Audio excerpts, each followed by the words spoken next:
इधर रहना तो आखदा भाई जित गुजर की बकरी लंघ गई वो जमीन गुजर की हो गई। ठीक है, फिर हूँ सारी बकरी लवाऊंगा तो उन्होंने कह डेढ़ो ज़मीन जितनी गुजरांगी हुई। सीधे और स्पष्ट लफ्ज़ों में यहाँ के एडमिनिस्ट्रेशन को बता रहे हैं कि आप बार बार किस प्रोपोगंडा के शिकार के थ्रू आप हमारी कम्युनिटी को बार बार प्रवोक करने की कोशिश कर रहे हैं। हम कोशिश करते हैं कि बार बार हम इनके साथ मैटर को सॉल्व कर लें, लेकिन बार बार ये पीला पंजा लेके पहुंच जाते हैं। हमने हमेशा सुना था कि पीला पंजा लेके योगी आदित्यनाथ जी यूपी के अंदर इलीगल माफियाज़ के खिलाफ चले जाते थे। डिफरेंस आता है कि वो माफिया के खिलाफ है, लेकिन ये गरीब कौम के खिलाफ हैं, ये सबसे डाउन ट्रोडन कम्युनिटीज़ के खिलाफ हैं। आज जम्मू कश्मीर का इतिहास उठा के देखें, हिंदुस्तान का पूरा डाटा उठा के देखें तो नंबर 1 पे जम्मू कश्मीर आती है फॉरेस्ट राइट एक्ट में। वो क्यों आती है? क्योंकि फॉरेस्ट राइट एक्ट को प्रोटेक्शन करने के लिए गुजर बकरवाल कम्युनिटी अपनी कुर्बानी देती है। जब रजौरी पुंछ के बॉर्डर के ऊपर कुर्बानी देनी पड़ती है तो गुजर बकरवाल कम्युनिटी अपनी कुर्बानी देने के लिए तैयार होती है। लेकिन जब गुजर बकरवाल कम्युनिटी को हकूक देने की बात आती है, चाहे उसका 1% हकूक की बात हो, बड़े बड़े वादे, हम नहीं आपसे नौकरियां मांगते, हम नहीं आपसे रिजर्वेशन मांगते इन असेंबलीज, हम नहीं आपसे रिजर्वेशन मांगते इन पंचायत इलेक्शंस, हम बेसिक नेसेसिटी जिसकी बात करते हैं, जब वो होता है रोटी कपड़ा और मकान। और रोटी तो हमारी छीनी जाती है कि हमारे खेत खराब करके, कपड़ा तो हमारे वो जब हमें मारा जाता है, घसीटा वसीटा जाता तो हमारा कपड़ा भी फाड़ दिया जाता है। उसके बाद रही बात मकान की, तो उसी चीज़ का कंडम करने के लिए आज हम यहाँ आए कि भारत सरकार हमें ये वादा नहीं करती कि रोटी कपड़ा मकान हम देंगे। क्या मनोज सिन्हा साहब ये वादा करके नहीं आए थे कि हम सबसे पहले अगर वेलफेयर करना किसी का कम्युनिटी का करना चाहेंगे तो गुजर बकरवाल कम्युनिटी का करना चाहेंगे? लेकिन मैं डाटा के साथ आपको बता रहा हूं, और ये चैलेंज है मेरा यहाँ के एडमिनिस्ट्रेशन को, सेंट्रल गवर्नमेंट को भी, एक भी बेनिफिशियरी नहीं है फॉरेस्ट राइट एक्ट का। और जो लोग हमारे बेचारे दरिया के किनारे या कहीं पे खेत मिल जाए वहाँ पे बसे होते हैं, तो ये अपना पीला पंजा लेके जाते हैं और वहाँ से उन्हें उखाड़ के फेंक देते हैं। क्या इंसिडेंट सामने आया कोई ऐसा? अभी मड के अंदर, मड डिस्ट्रिक्ट के अंदर आपने देखा होगा कि 3 दिन पहले एक इलीगल इविक्शन ड्राइव चलाई गई है। सबसे पहले हम उसी को कंडेम करने के लिए हम यहाँ आए हैं कि आप दोबारा ऐसी करने की कोशिश मत करें। आप मत सोचें कि ये स्टूडेंट कम हैं या 4 लोग हैं 10 लोग हैं, ये वही लोग हैं जो आज तक हिंदुस्तान की प्रोटेक्शन करने के लिए बॉर्डरों के ऊपर लड़ते रहे हैं। ये वही लोग हैं जिन्होंने हिल काका के अंदर एक ऑपरेशन चलाया था जिहादियों के खिलाफ और उनको भी उखाड़ फेंका था। अगर हम वेपन्स के खिलाफ अपना डंडा लेके लड़ सकते हैं तो हम अपनी आवाज़ के थ्रू भारत सरकार को भी भारत सरकार के खिलाफ भी लड़ सकते हैं। और वही भारत सरकार, क्योंकि मुझे कॉन्स्टिट्यूशनल राइट है कि मैं रोड के ऊपर जाके अगर मेरे साथ कुछ गलत हो रहा है तो मैं लड़ सकता हूँ। नहीं हो सकता। आपको क्यों ऐसे लग रहा है कि आपको खतरा है? हमें खतरा है तो हिंदुस्तान में है सारे, सरकार भी आपको सपोर्ट मतलब करती है, गुज्जर बकरवाल हमारे भाई है, तो फिर ऐसा क्यों?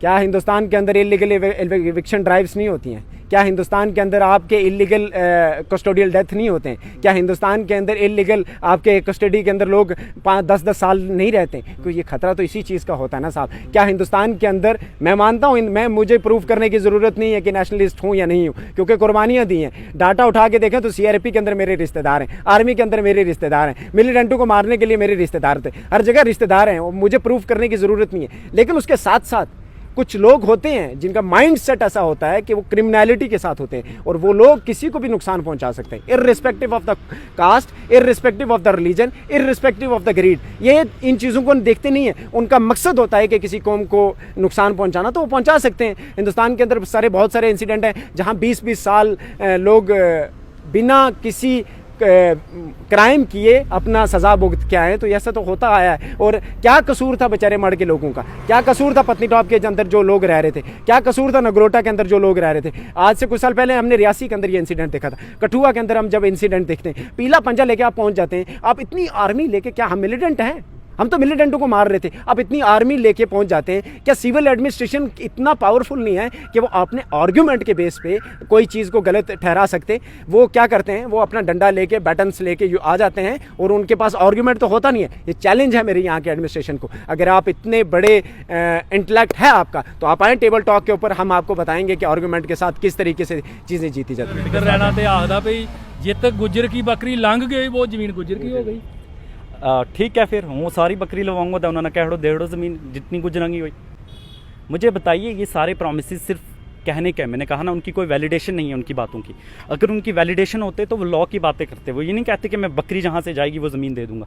जो उनकी ज़मीन है, जो उनके पास 60 साल से 70 साल से है, उनकी ज़मीन उनको वही दे दो। वो ज़्यादा तुमसे नहीं मांगते। वो नहीं कहते कि मेरी बकरी जहाँ पे जाएगी वो ज़मीन मैं आपको दे दूंगा, ऐसा नहीं है। वो ज़मीन वो मांगते हैं जो उनके बाप की, दादा की ज़मीन उनके पास है, वो ज़मीन के हक़ पे बैठते हैं। लेकिन उनको ये कभी भी डर लगा रहता है कि आज नहीं तो कल हमें निकाल दिया जाएगा। जम्मू एडमिनिस्ट्रेशन पुलिस को, सीआरपी को, सीआईएसएफ को उठाएगी और हमारे घर पे डिप्लॉय कर देगी, जैसे कि हम बहुत बड़े गुनहगार हों। अगर ज़मीनें उनकी हैं तो फिर कैसे निकाला जाता है? देखो, ये बड़ा एक कंट्रोवर्शियल मसला है, इस पर एक लंबी चौड़ी बात की जा सकती है।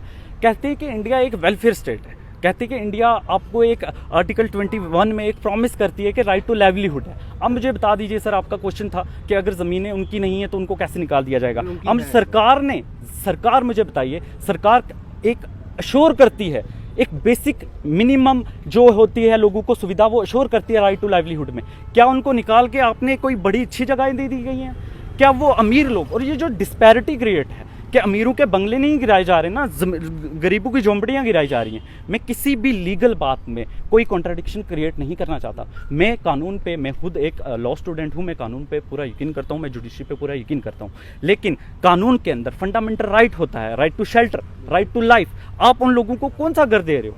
उनको बेघर करना। इंडिया एक वेलफेयर स्टेट की जब बात करती है, डीपीएसपीज में इंडिया जब साइन करती है, यूनाइटेड नेशंस के यूनिवर्सल डिक्लेरेशन राइट्स को साइन करती है, तो इंडिया कहती है कि हम उन तमाम लोगों को जो इस इंडिया के नागरिक हैं, सिटीजन हैं, उन सबको राइट टू लाइवलीहुड देंगे, राइट टू शेल्टर देंगे, राइट टू फूड देंगे। मुझे बताइए, ये चीज़ें जब तुम अश्योर करते हो कानून में, तुम ये सवाल नहीं पूछते कि तुम्हारी ज़मीनें नहीं, तुम निकल जाओ और बेघर हो जाओ। बेघर करना किसी भी, जैसे इंडिया की कॉन्स्टिट्यूशन बेघर करने का कोई प्रोविजन नहीं देता है। कोर्ट इसको बार बार कहती है कि राइट टू लाइफ है, राइट टू शेल्टर है, राइट टू लाइवलीहुड है। तुम उन लोगों को यूं ही नहीं उठा के फेंक सकते हो।